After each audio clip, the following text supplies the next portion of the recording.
சின்னஞ்சிறு கூட்டுக்குள்ள சொர்க்கம் இருக்கு. அட சின்ன சின்ன அன்பில் தானே ஜீவன் இன்னும் இருக்கு. இத இந்த நேரத்துல சொல்லக்கூடாதுதான், பட் என்ன செய்யறது, இதுக்கப்புறம் சொல்ல முடியாதுல்ல. தெரியும் மேம், தெரியும். இப்போ நான் இதை சொல்றதுனால இங்க எதுவும் ஆக போறது இல்லதான், பட் சொல்லிட்டா எனக்கு கொஞ்சம் நிம்மதி, பாத்தீங்களா?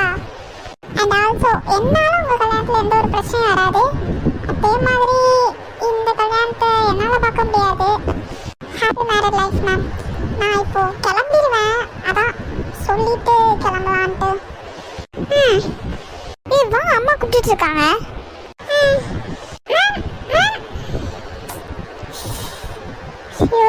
தப்பு பண்ணிட்டியோ? என்ன ஆச்சு சொல்லுங்க. ஸ்வேதா, ஸ்வேதா இது உண்மையா? அதான் எவ்வளவு பெரிய சந்தோஷமான விஷயம். இதை இவ்வளோ அழுதுட்டு ஏன் இவ்வளோ சோகமா சொன்னீங்க? இல்ல நான் அதை கன்ஃபார்ம் பண்ணலையே ஹரிஷ். அதெல்லாம் கன்ஃபார்மாக தான் இருக்கும். ஐயோ எனக்கு ரொம்ப சந்தோஷமா இருக்கு ஸ்வேதா. ஹரிஷ் என்ன பண்றீங்க? ஓ நான் ரொம்ப சந்தோஷமா இருக்கேன். ஏ நான் அப்பாவாக போறேன். கத்தாதீங்க. கத்துவேன். முளைச்சா அடபுட்டி பாரு புள்ளைக்கு, அந்த வகையில் நான் யோக தரட்டி.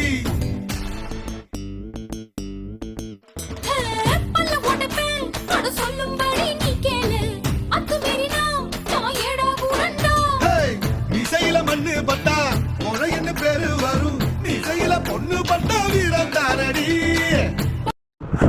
சரி இவ்வளோ பெரிய ஹாப்பி நியூஸ் வீட்டில் சொன்னீங்களா? இல்ல இனிமேதான். சரி சரி வாங்க போய் சொல்லலாம். இப்படியே வா, இறக்கி விடுங்க. ஆமால நடந்துட்டேன். ஹரிஷ் வீட்டில் சொல்லிட்டு எங்கள் வீட்லேயும் சொல்லிட்டு அப்புறம் கோயிலுக்கு போயிட்டு கொஞ்சம் ப்ரேயர் பண்ணிட்டு அப்புறமா ஹாஸ்பிட்டலில் போய் கன்ஃபார்ம் பண்ணிக்குவோம். அவ்வளோதானே ஸ்வேதா, பண்ணிடலாம் வாங்க போகலாம். இந்த பார்வதியோட நம்பர் எங்கே போச்சு? பூவே இல்லை வீட்டுக்கு. பூ எடுத்துட்டு வாடின்னு சொல்லலான்னு கால் பண்ணலான்னு பார்த்தா நம்பரை காணுமே. இதுக்கு மேலே நான் அவள்கிட்ட எப்படி தான் கேட்குறது? ஒருவேளை நம்ம காலில் விழுந்து மன்னிப்பு கேட்டுட்டு கேட்கணும்னு நினைக்கிறாளா?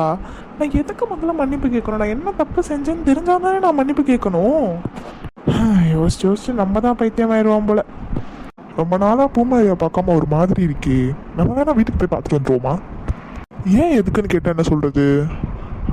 அருண் ஆயிஷாவை பார்க்க போகிறதா சொல்லிட்டு போகலாமா? ஆனால் அவங்கள எதுக்கு நம்ம பார்க்கணும்னு கேட்டால் என்ன சொல்கிறது? ஓ மண்டை காய்ச்சலாக இருக்கே. 3rd இயர் முடிஞ்சிருச்சு, இனிமேல் வேலைக்கு போகணும். ஆனால் அதை பற்றி நான் யோசிக்கிற மாதிரியே தெரியலையே.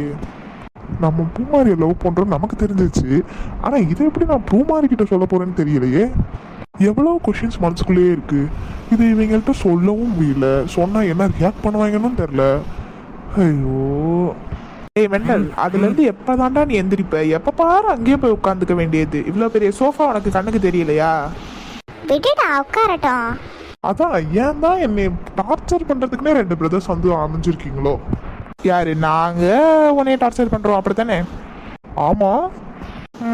சரிப்பா சரிப்பா, அங்கேயே உட்காந்துக்கோ. அது விழுந்து ஒட்டைகிற வரைக்கும் அங்கேயே உட்காந்துக்கோ. ஆமாம் என்ன பண்ணிட்டு இருக்கீங்க? முறுக்கு சுட்டிட்டு இருக்கேன், வேணுமா? மா பின்ன பார்த்தா தெரியலையா? ஒருத்தியோட நம்பரை காணும், தேடிக்கிட்டு இருக்கேன். சரி ஸ்வேதா உங்ககிட்ட ஒரு முக்கியமான விஷயம் சொல்லணுமா? நான் இல்லத்த, இவர் தான் உங்ககிட்ட ஒரு விஷயம் சொல்லணும்னு சொல்லிட்டு இருந்தாரு. யாராச்சும் ஒருத்தர் சொல்லுங்கப்பா. சரி நானே சொல்கிறேன். சொல்லுடா, எனக்கு பார்வதியோட நம்பரை வேற தேடணும். ஆமாம் ரொம்ப முக்கியம். டேய் பூ இல்லடா சாமிக்கு போடுறதுக்கு, எனக்கு வேணும். நான் சொல்லிடுறேன், அப்புறமா நீங்கள் தேடுங்க. சரி சொல்லி தொலை சீக்கிரம். ஆமாம் நீ ஆஃபீஸ் போனியே, எப்போ வந்த? அது இப்போதான் கொஞ்ச நேரத்துக்கு முன்னாடி. திடீர்னு ஏன் வீட்டுக்கு வந்த? அதான்டா. ஆமா நான் உன்னை வெங்காயம் வாங்கிட்டு சொன்னே, வாங்கிட்டு வந்தியா? அட அம்மா, அதெல்லாம் எங்கிட்ட இருந்து வாங்கிட்டு வந்திருக்க போறான். வாங்க மூடுங்க. நான் சொல்றதை கேட்டுட்டு அப்புறமா பேசுங்க. சரி சொல்லு. ஆமா நீங்க. ஆமா இவன் இப்படி இருக்கிறதுக்குள்ள நான் பார்வதியோட நம்பரை கண்டுபிடிச்சிருவேன். நீங்க பாட்டி ஆக போறீங்க. இவங்களை இன்ன வரைக்கும் நீதான் பாட்டின்னு சொல்லு, நீயே சொல்லிட்டியா? டேய் என்னடா சொல்ற? உண்மையா நீ சொல்றது? இவங்க என்ன பாட்டின்னு சொன்னதுக்கு இவ்வளவு சந்தோஷப்படுறாங்க? பாட்டி இவன் எதுக்கு வந்து? ஓ, இவன் பாட்டின்னு சொல்றான், இவங்க ஹாப்பியாகிறாங்கன்னா அப்போ உண்மைதாமா. டேய் தள்ளுடா. ஆ டேய் பார்த்து. ஐயோ எனக்கு ரொம்ப சந்தோஷமா இருக்கு ஸ்வேதா. உங்க சந்தோஷத்துல என் மண்டை இந்நேரத்துக்கு தெரிச்சிருந்திருக்கும். நீ கம்மனு கடடா. அவ்வளவுதான்டா, இனி இந்த வீட்டுல உனக்கான மரியாதை கிடையாது, சரியா? சரி வீட்ல எல்லாம் சொல்லிட்டியா? இல்ல வீட்ல சொல்லிட்டு அப்புறமா கோயில் போயிட்டு ப்ரேயர் பண்ணிட்டு அப்புறமா ஹாஸ்பிட்டலுக்கு போய் கன்ஃபார்ம் பண்ணலான்னு. ஆமா அதான் சரி சரி நீ வீட்ல சொல்லிட்டு போயிட்டு வாங்க, சரியா? பத்திரமா போயிட்டு வரணும், சரியா? சரி த. Congratulations big brother and அண்ணி. Congratulations ஸ்வேதா. சரி வாங்க ஸ்வேதா, போற வழியில கால் பண்ணி சொல்லலாம்.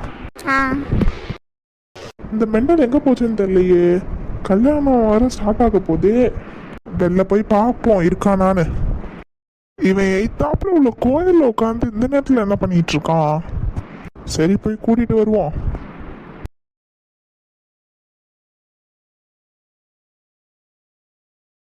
டேய் மெண்டல், அங்க கல்யாணம் நடக்க போகுது, நீ என்னன்னா வேஷ்டி சட்டையெல்லாம் போட்டு இங்க வந்து உட்கார்ந்துருக்க?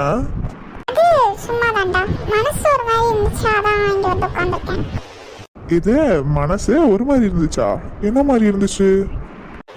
சும்மாதான் இங்க உட்கார்ந்திருக்கேன். நீ ஏன் பின்னாடியே வந்துட்டு இருக்க? ஆமா, எனக்கு வேற வேலை இல்ல பாரு. அங்க கல்யாணம் நடந்துட்டு இருக்குடா, அதுக்கு தானே வந்தோம். நீ என்னன்னா இங்க உட்கார்ந்து கிடக்குற? அத பார்க்க கூடாதுன்னா இங்க உட்கார்ந்திருக்கேன். என்னது பார்க்க கூடாதுன்னு உட்காந்துருக்கியா? ஏன் என்ன ஆச்சு? அது வந்து அன்னைக்கு வித்யா மேம் சொன்னாங்கல்ல. அன்னைக்கா? அவங்க டெய்லியுமே நிறைய சொல்லுவாங்க, நீ எதை கேக்குற? அதான் நீ வந்துட்டு அவங்க என்ன லவ் பண்றாங்கன்னு சொன்ன, நானும் போயிட்டு அவங்கள்ட்ட கேட்டேன்ல. ஆமா ஆமா, எனக்கும் நான் பண்றேன்னு இப்போதான் தோணுது. எது? ஆமாண்டா, எனக்கும் வித்யா மேம் பிடிச்சிருக்கு. இங்க ஏதாவது ஒரு கட்டை இருந்துச்சுன்னு வையேன், கோயில்ல கூட பார்க்க மாட்டேன், அப்படியே மண்டையிலே போட்டுருவேன். சொல்ற டைமிங்க பாரு, கேவலமான டைமிங். உனக்குன்னு இல்ல, எல்லாருக்குமே அப்படிதான். ஏதாச்சும் ஒன்று நம்ம கூட இருக்கும்போது அருமையே தெரியாது, நமக்குள்ள விட்டு போகும்போது தான் அவங்களோட அருமெல்லாம் தெரியும். இப்ப டயலாக் பேசிட்டாங்க வந்தியா? நான் வித்யா மேம் கிட்டயே சொல்லிட்டேன். எது அவங்க கிட்டே சொல்லிட்டியா? அடே லூசாடா நீ.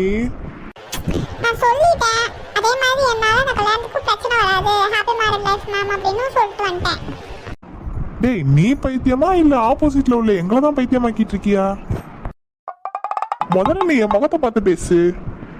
இப்ப இப்படி சொல்லிட்டு வந்துட்டேன், இங்க பிரச்சனை ஆச்சுன்னா என்னடா பண்ணுவ? அதான் சொல்லிட்டேன்ல, எந்த ஒரு பிரச்சனையும் ஆகாது. டேய் நான் ஒரு ஃப்ரெண்டா உன்கிட்ட ஒன்னேன்னு சொல்றேன்டா, இது இப்ப தப்பு. நீ அவங்கள உன் மனசுல இருந்தே தூக்கணும்.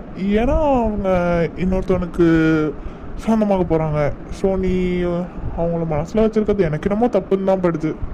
நான் சொல்றத கேளுடா, விடுடா, இந்த டாபிக் இதோட விட்டுரு. உன் மனசுல இருந்தும் அவங்கள தூக்கு. அதெல்லாம் ஒன்றும்லடா, நான் நல்லா தான் இருக்கேன். என்ன இந்த கல்யாணத்தை பார்க்க என்னால் முடியாது, அதனால தான் நான் இங்கே உட்காந்துருக்கேன். ஆக்சுவலாக போகலான்னு தான் வந்தேன், நீ ஏன் கூடல வந்த, உன்னையும் கூட்டிகிட்டு போனோம். அது மட்டும் இல்லாமல் இன்னும் 2 நிமிஷம் தான், அங்கே மேலே தலை சத்தம் கேட்கும், அப்புறம் கிளம்பி போயிடலாம். சரி ஓகே. டேய் என்ன எதுக்கு வைக்கிற? நான் இப்ப பாக்குறதுதான் உனக்கும் தெரியுதா? அங்க பாரு வித்யா மேம.